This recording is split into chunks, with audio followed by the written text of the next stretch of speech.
All right, this is actually our first opportunity, I think, in my memory, that you and I have had to sit down and talk. You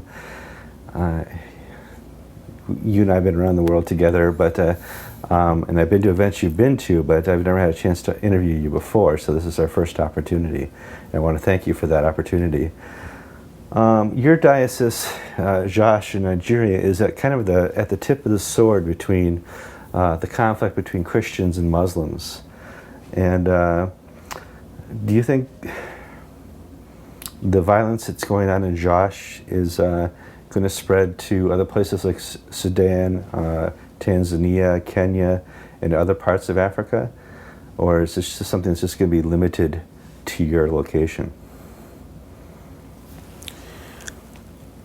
I pray it doesn't. I really wish it doesn't. Mm-hmm.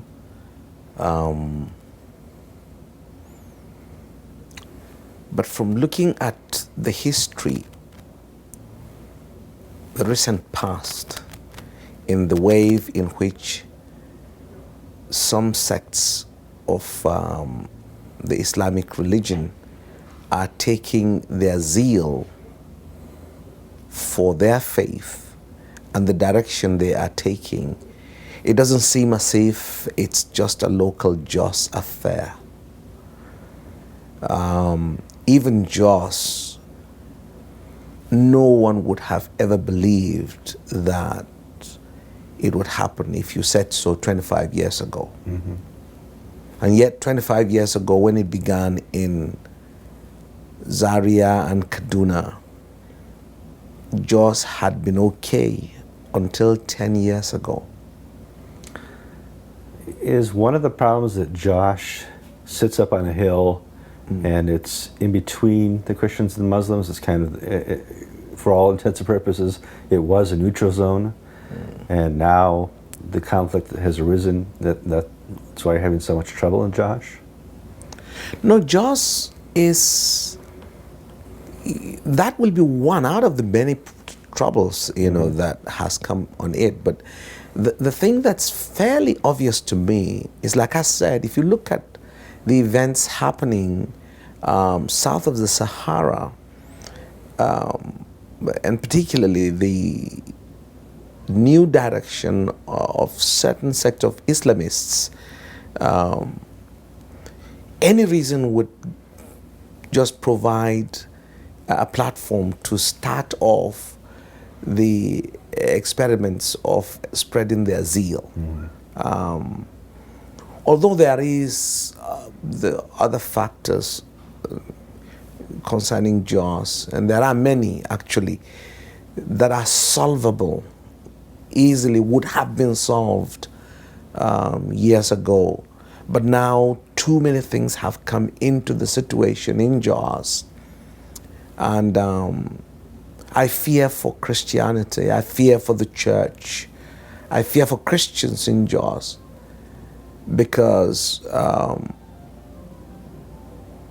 the mere fact that we are there now as a church seems to be that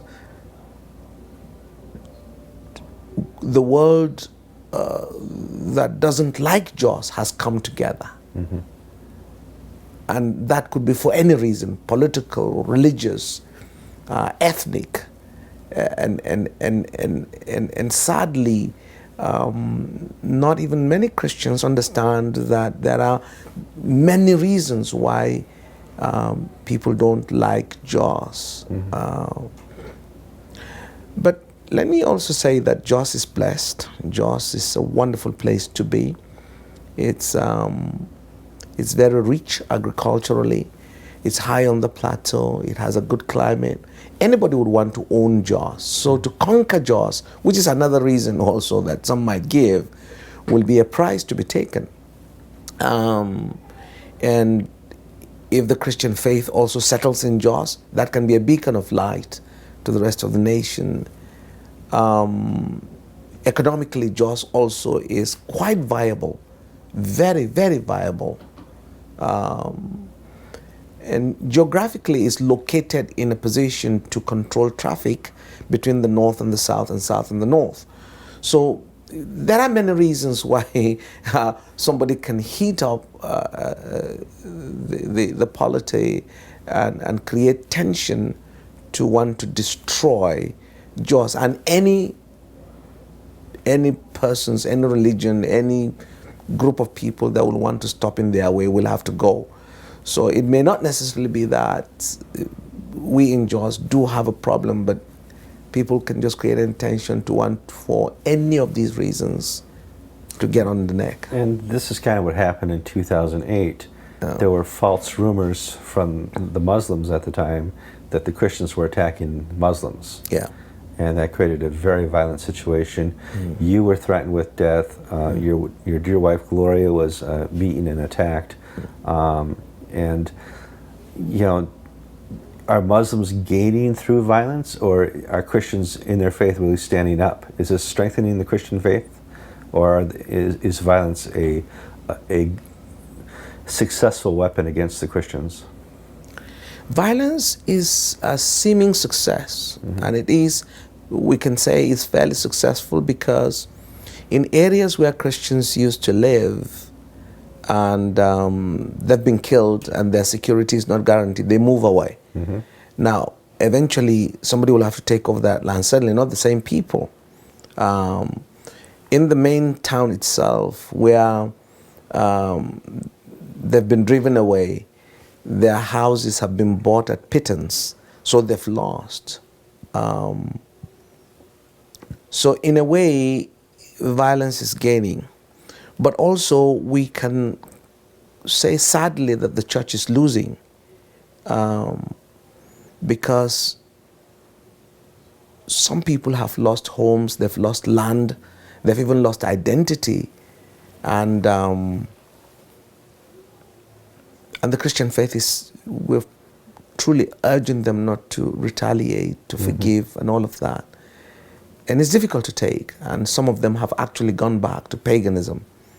And quite a number of more and more young people are just going back to pagan practices to defend their land, to defend their lives, and to defend their property.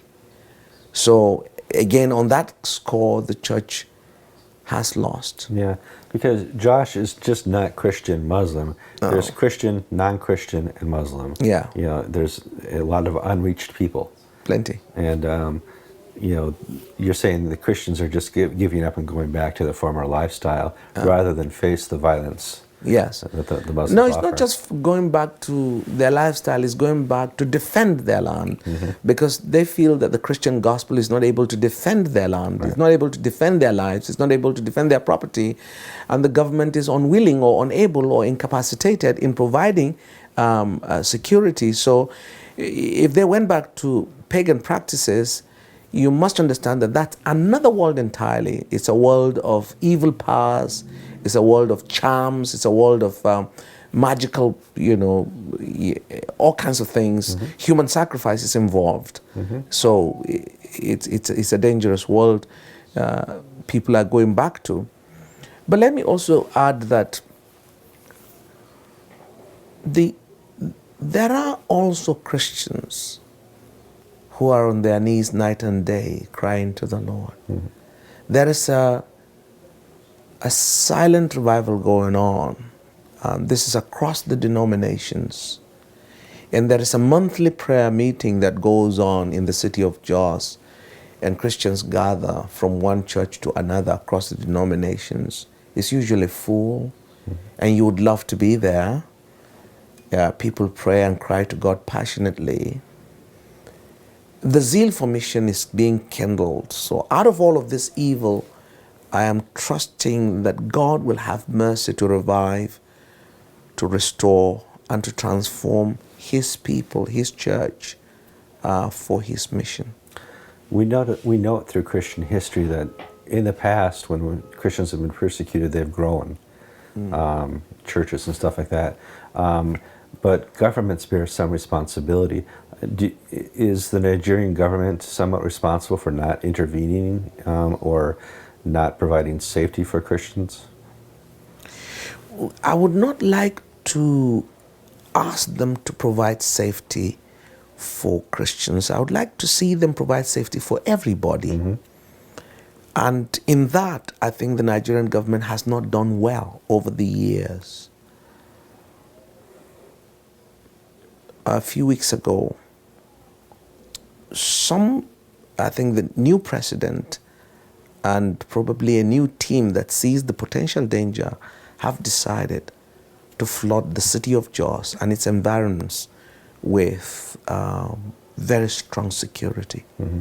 So in the last 2 weeks, we have seen a fair amount of sanity, and I hope that holds. But let me also say that there are definite threats from certain quarters of Islamists, mm-hmm. whom we believe have been sufficiently funded, well armed. In fact, the Chief of Army confirmed last week that there are foreign countries that are funding these terrorist groups, sure, to destabilize Nigeria. And they've not just done it from within, but they've also done it on top. In Uganda, Kenya, Sudan, yeah. Muslim influences have gone in to affect the constitutions of the country and affect laws. Are you seeing that as well in Nigeria? That is the direction I want to believe that this Islamists want to do, because the constitution of Nigeria has already been there since a few years back. So it's going to be a forceful amendment, but that's going to be counterproductive. It's not going to yield, because in terms of law and order, unless there is a separate Muslim nation and a separate secular nation, that won't work. So there's a huge tension facing that. And I think the destabilization that's on probably has that at the back of its mind to achieve its goals. Right now, there's a Christian pastor. His name is Yusuf, and he lives in Iran. And they assumed he used to be Islamic because his family comes from a Muslim background. But they've condemned him to death, a death sentence, because he will not repent of becoming a Christian. Is this some of the stuff we're likely to see in Africa in radical Islamic type situations occur? I'm glad that you bring that up, mm-hmm. because it would seem to me that a lot of this kind of thing is being spread around the world by Iran. Mm-hmm. And that would be what they would want to see in most of Africa south of the Sahara. Mm-hmm. Right now, in many parts of northern Nigeria, most Christians have run away. They cannot defend their land. They can lose their land and property anytime. In fact, there was one very funny one. It's not funny but it's funny when you look at what happened. A traffic policeman misdirected traffic, and someone was killed in the process. This is in a city road in Azare town on a broad daylight. Mm-hmm. The reaction that followed was to burn down 7 churches. Now, where the traffic policeman is not even a Christian, he's a Muslim. Yeah.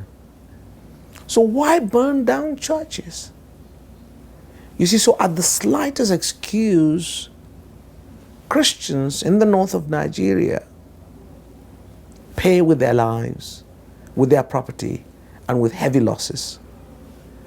So this is a kind of theology that's coming from Iran, that's hitting the north of Nigeria, and that's going around Africa. Essentially at the heart of it is to dehumanize anybody who's not a Muslim, to degrade them, to dehumanize them, and to make them, whether they live or die, they are insignificant. And it's annoying that the world is saying nothing, because that is what Christians are going through in Iran. That is what Christians are going through in many parts where there is a Muslim majority. And yet that's not what Muslims are going through where Christians are in majority. And the world is saying nothing. You bring up a very good point. It may be a theological question, but why do Muslims need to use violence to defend their faith? They always say that they are a religion of peace. But nobody has taken them up on the fact that in practice, what we see is different. Because I know that in practice, in all of my life, what I have seen is totally different. Now, you have to counsel priests and bishops and laity in your dioceses and your province in Josh. They say the Muslims are killing us. What is your response? What do you tell them to do? Do you to counsel them to move away, to stay, to defend themselves? What is your counsel as the Archbishop of your community? I have never changed, and I don't think I will change. I have always believed in the power of God to save. I have seen that too many times to doubt God. When I say that, I pay great respect for those who were killed cold-blooded, who were taken unawares, couldn't run for their lives. Generations have gone, wiped off completely by the swords of Muslims. I pay respect for those who have heeded the word of God and have not retaliated. But while I believe that with my whole heart, I do not know that the rest of the Christian people agree with me. The governments have failed in providing protection. So people want to protect themselves. And I do not condemn them. I think that is right. That is correct. The difficulty I usually do have is the thin line between protection and attack. That again, I cannot judge. I also want to say that where the governments have been unable to prosecute those who kill anybody, they have provided room for one extreme to create another extreme. Again, I don't have the capacity to judge, to execute justice, or to sentence. I leave all of that to governments and to God. But that people can be saved by the power of God, I have no doubt about. We know now that foreign nations are sponsoring the violence against Christians in northern Nigeria and particularly in Jos. But also, knowing that has given me the opportunity to pray. Not only me, but together with all the names you called, my pastors, other bishops and church leaders, we call solemn prayers, quiet prayers, prayers we believe God answers. Not large, publicity prayers and all of that, but just prayers. One Elijah has saved a nation before, and I know that God can use another Elijah in our time. And that is our hope, that is our strength, and that is our faith.